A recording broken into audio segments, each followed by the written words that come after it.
Hi friends, இன்றைக்கி மதியம் லஞ்சுக்கு இதெல்லாம் தான் செஞ்சுருக்கேன். எப்படி செய்கிறதுன்னு வாங்க பார்க்கலாம்.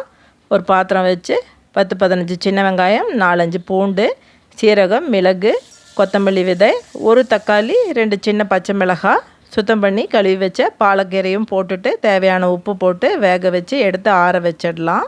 இன்னொரு பாத்திரம் வச்சு கடுகு, கடலைப்பருப்பு, உளுத்தம்பருப்பு, சின்ன வெங்காயம் ஒரு கைப்பிடி, 2 பச்சை மிளகாய், கருவேப்பிலை, வேக வச்சு எடுத்த பருப்பையும் அதில் ஊற்றி தேவையான உப்பு போட்டு கொதி வந்த உடனே பெருங்காயத்தூளையும் கொத்தமல்லி தலையும் போட்டு இறக்கி வச்சிடலாம். தக்காளி போடலை இன்றைக்கி.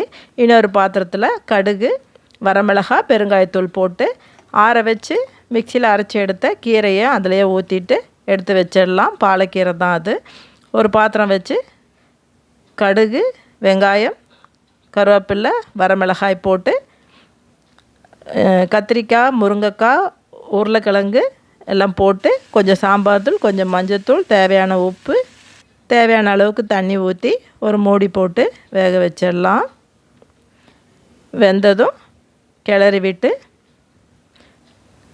தேங்காய் பூவும் கொத்தமல்லி தலையும் போட்டு நல்லா கிளறி எடுத்து வச்சிடலாம். அவ்வளோதான்.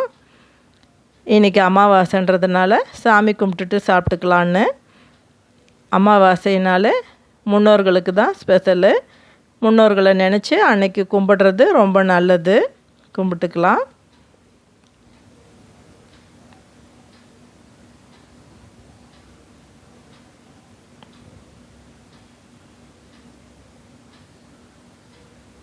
கும்பிட்டு முடிச்சுட்டு அப்பளம் கொஞ்சம் பொரிச்சிடலான்னு சொல்லிட்டு ஜவ்வரிசி அப்பளம் தான் போட்டுட்ருக்கேன். சாதம் முதலே வச்சுட்டேன்.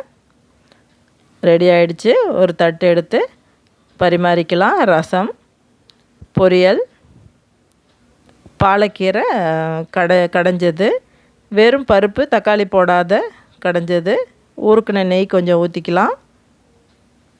சாப்பாடும் பரிமாறிக்கலாம். அப்பளத்தை வச்சு சாப்பிட கொடுத்துடலாம். அவ்வளோதான் ஃப்ரெண்ட்ஸ், இன்றைக்கி சமையல். பிடிச்சிருந்தா சப்ஸ்கிரைப் பண்ணுங்கள். பாய்.